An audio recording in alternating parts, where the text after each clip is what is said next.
Diyan na tayo sa ano.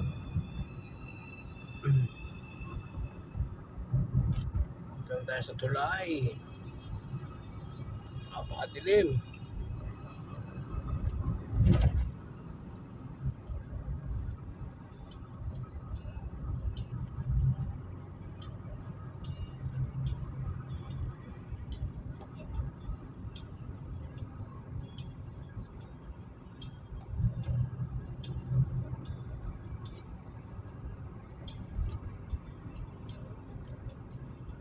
Grabe oh, walang katapusan oh.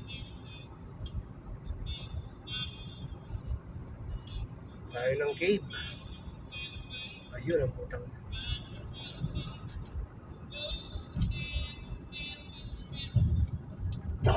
Ay!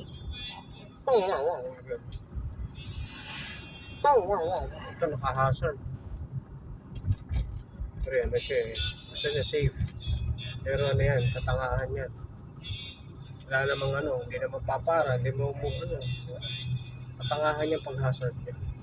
So, depende kung nasiraan siya, may sira ulo niya.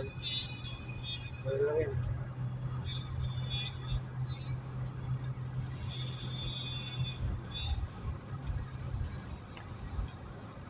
So, baguhan. Yan.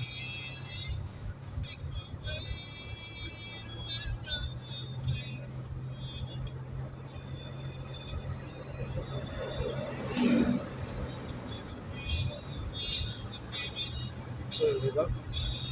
So, nandito na tayo sa cave. Yan.